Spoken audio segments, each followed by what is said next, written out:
கிறிஸ்துவில் பிரியமுள்ள ஆரோக்கியனையின் அன்பு பக்தர்களே,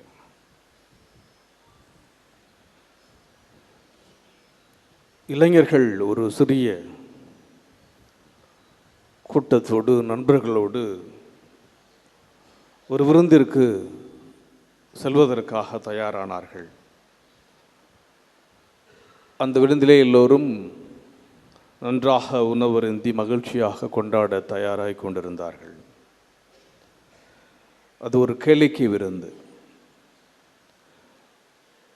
அந்த நண்பர்களில் ஒருவன் ஜெஃப்ரி என்பவன், நான் வீட்டுக்கு போக வேண்டும், காரணம் என்னவென்றால் என்னுடைய தந்தை இதை ஏற்றுக்கொள்ள மாட்டார். I would rather go home, said Jeffrey to his friends. My parents don't approve of that place.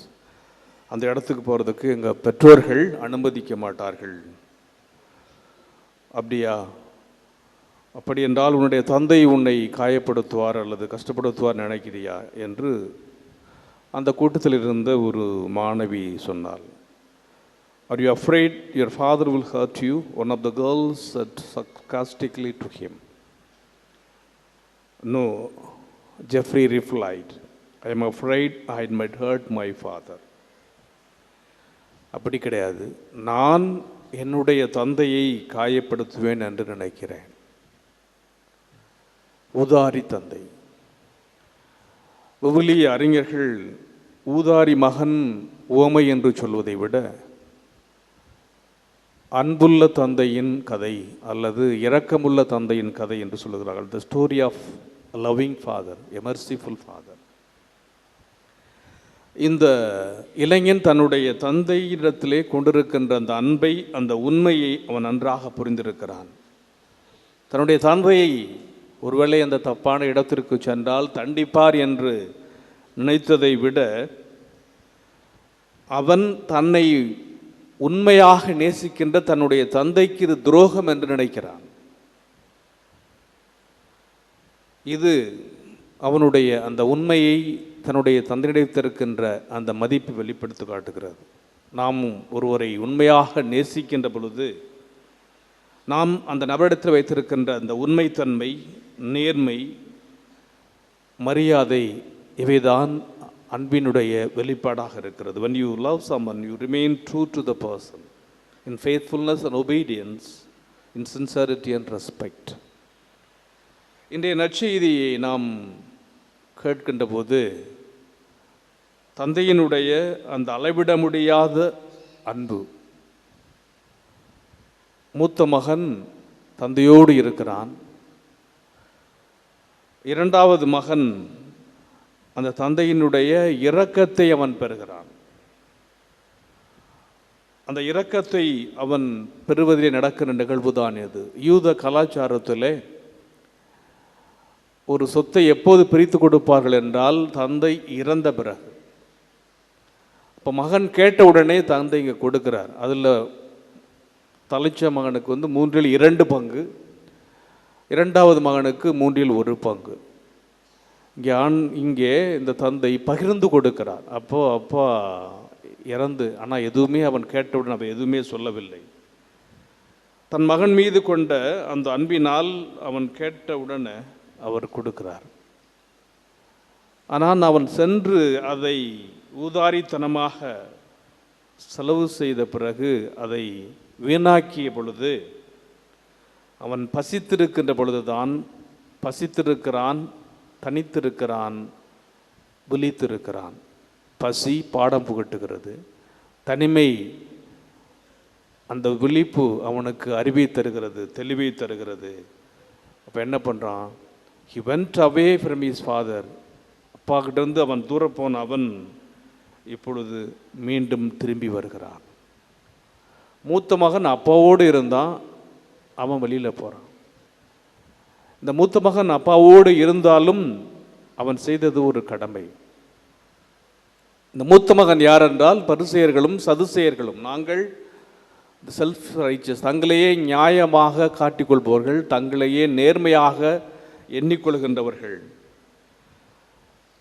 இந்த மகன் அங்கு சென்ற உடன் அப்போ இவர் அவரை குறித்து பொறாமைப்படுகிறார். ஆனால் அவன் எப்போது தன்னுடைய சுய நினைவை பெறுகிறான் என்றால், அந்த பசியும் அந்த தனிமையும் வாட்டிய பொழுது தன்னுடைய தந்தையினுடைய அன்பை பெறுவதற்காக, அப்பா இறந்ததுக்கு பிறகு பெற வேண்டிய சொத்தை வாங்கிட்டு போனவன் இப்போ அப்பாவை பேத்து நினைத்து பார்க்கிறான். யூத கலாச்சாரத்திலே அடிமைகள், 2 விதமான அடிமைகள் இருக்கிறாங்க. எப்போது இருக்கிற அடிமை ஹர்ட் சர்வன்ட்ஸ், வாடகைக்கு. இப்போ வாடகைக்கு விற்கப்பட்ட அல்லது வாங்கப்பட்ட ஒரு அடிமையினுடைய கோலம். அப்போ இந்த அடிமை என்பவனுக்கு எப்போ வேணாலும் அவனை வேலையை விட்டு எடுத்து விடலாம், அனுப்பிவிடலாம். அந்த நிலையிலே தான் தன்னை அவர் ஏற்றுக்கொள்ள வேண்டும் என்று இவன் ஆசைப்படுகிறான். அவன் வீட்டில் இருந்தான், சர்வெண்ட் ஆஃப் த ஹவுஸ், மூத்த மகன். ஆனால் அது உண்மையானது கிடையாது. ஆனால் இந்த மகன் வெளியில் போயிருந்தாலும் இப்பொழுது ஒரு அடிமையாக வர வேண்டும் என்று அவன் ஆசைப்படுகிறான். ஆனால் அவன் அடிமையாக வருகின்ற பொழுது அவங்க அப்பா என்ன செய்கிறார்? தன்னுடைய மகனை போய் கட்டி தழுவி, ப்ராடிகல் ஃபாதர் கட்டி தழுவி அவனுக்கு மோதிரம் என்பது முதல் தரமான இது. முதல்ல கயிறை கட்ட சொல்கிறார். That is meant for honour, ஏன்னா மகன் அந்த வீட்டுக்கு சொந்தக்காரன். 2வது ரிங், அத்தாரிட்டி. 3வது காலணிகள், ஷூஸ். அது யாருன்னா பிள்ளைகள் போடுவது, சர்வன்ட்ஸ் கிடையாது. ஆக இங்கு சொல்லப்படுகின்ற ஒவ்வொரு வார்த்தையும் என்னுடைய மகன் என்ற ஒரு அதிகாரத்தை தந்தை அளவிட முடியாமல் தன்னுடைய மகனுக்கு கொடுக்கிறார் என்பதை இந்த நிகழ்வின் மூலமாக ஆண்டவர் நாம் நம்முடைய அந்த பாவ நிலையிலிருந்து நம்முடைய பாவத்தை குறித்து நாம் மனமாறி வருகின்ற போது கடவுள் நம்மை குறித்து எப்படி பெருமிதம் கொள்கிறார், நம்மை ஏற்றுக்கொள்கின்றார். பல நேரங்களில் நம்முடைய வாழ்க்கையும் அப்படித்தான் இருக்கின்றது. நம்முடைய குடும்ப வாழ்க்கையாக இருக்கலாம், கணவன் மனைவியாக இருக்கலாம், பெற்றோர்கள் பிள்ளைகளுடைய வாழ்க்கையாக இருக்கலாம். எனவே பலவித நேரத்தில் நம்முடைய வாழ்க்கை நாம் இருக்கின்ற அந்த நிலையிலே நாம் பசித்திருக்கிற போது, அல்லது நாம் தனித்திருக்கிற போது, இந்த தவக்காலத்தில் நாம் விழித்திருக்கிற போது, அறிவு தெளிகின்ற பொழுது நாம் எந்த அளவுக்கு கடவுளை விட்டு தூரமாக இருக்கிறோம் என்பதை இது ஞாபகப்படுத்துகிறது. அப்படி தூரமாக இருந்துட்டு நாம் கடவுளை நோக்கி வருகின்ற போது அவர் ஊதாரி தந்தையாக இருக்கிறார். ஆனால் முதல் மகன் பரிசு இப்போ நான் எப்போதும் கோயிலில் தான் இருந்தான், எப்போதும் கடவுள்கிட்ட தான் இருந்தான், எப்போதும் அப்பாட்ட இருந்தான். ஆனால் அவனுடைய அந்த உண்மை, அது நேர்மை சரியாக இல்லை. அதனால்தான் அவனால் தன்னுடைய தந்தை தன்னுடைய இளைய மகனிடத்திலே காட்டுகின்ற, அதுவும் உங்கள் மகன் தான் சொல்கிறான், தன்னுடைய தம்பின்னு சொல்லலை, உங்கள் மகன் என்று சொல்கிறான். அது பரிசேயர்களையும் சதுசேயர்களையும் அது சுட்டி காட்டுகின்றது. ஆனால் இந்த அப்பா தன் மகன் தப்பு செஞ்சாலும் அவனை அப்படியே ஏற்றுக்கிறார். அவனுடைய தவறை அவர் நினைத்து பார்க்கவில்லை. அதுதான் ஊதாரி தந்தை. கடவுள் அப்படித்தான் நம்மை ஏற்றுக்கொள்வதற்கு அவர் தயாராக இருக்கிறார். ஆனால் நாம் நம்முடைய தவற்றை நினைத்து பார்க்கின்றோமா? மாணவர்களாக இருக்கலாம், வேலை செய்கிறவங்களாக இருக்கலாம், பணியாளர்களாக இருக்கலாம், கணவன் மனைவியாக இருக்கலாம். நம்முடைய தவறை நாம் நினைத்து பார்த்து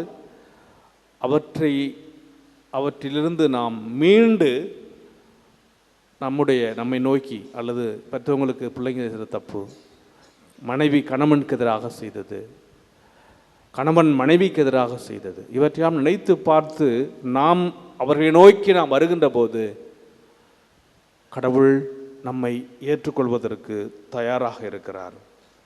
அத்தகைய தருணத்தை நாம் எண்ணி பார்க்க என்பதற்காகத்தான் திருஅவையானது இந்த ஊதாரி தந்தை, இரக்கமுள்ள தந்தை, அன்புள்ள தந்தையினுடைய உவமை எடுத்து சொல்லுகிறது. அப்போ கடவுள் நம்ம அரவணைக்க தயாராக இருக்கிறார்.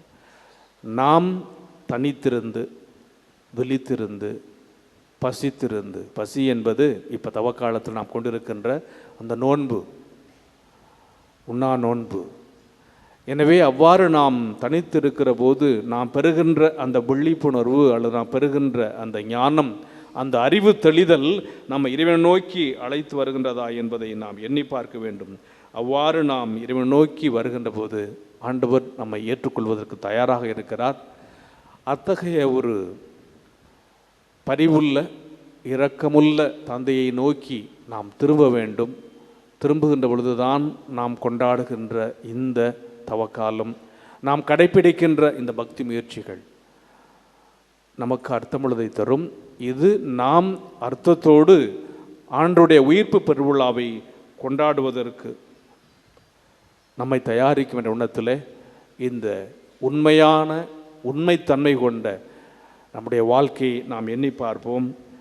அப்போ எப்படி அந்த இளைஞன், நான் எங்கள் அப்பா என்னை ஹர்ட் பண்ணுவார் என்று நான் நினைக்கல, அல்லது எங்கள் அப்பா எனக்கு பனிஷ்மெண்ட் கொடுப்பார் என்று நான் நினைக்கவில்லை, நான் அவரை காயப்படுத்துகின்றேனோ அல்லது என்னுடைய தந்தை என்னிடத்தில் வைத்திருக்கின்ற அன்பிற்கு நான் துரோகப்படுத்துகிறேனோ என்று சொன்னதைப் போல இறை தந்தை நம்மிடத்திலே கொண்டிருக்கின்ற அந்த அன்புக்கு நாம் உண்மையுள்ளவர்களாக இருக்க ஊதாரி தந்தையினிடத்திலே ஊதாரி மைந்தர்களாக திரும்பி வழுவோம். அப்பொழுது நம்முடைய அன்பு உன்னதமானதாக உண்மையானதாக இருக்கும். Let us stay true and good, not because of fear of punishment, rather for fear of hurting the one who loves us the most. கடவுள் நம்ம ரொம்ப அன்பு செய்கிறார். இப்போ நாம் ரொம்ப அவர் அன்பு செய்ய அன்புள்ள மைந்தராக அன்புள்ள தந்தையினிடத்திலே திரும்பி வருவோம்.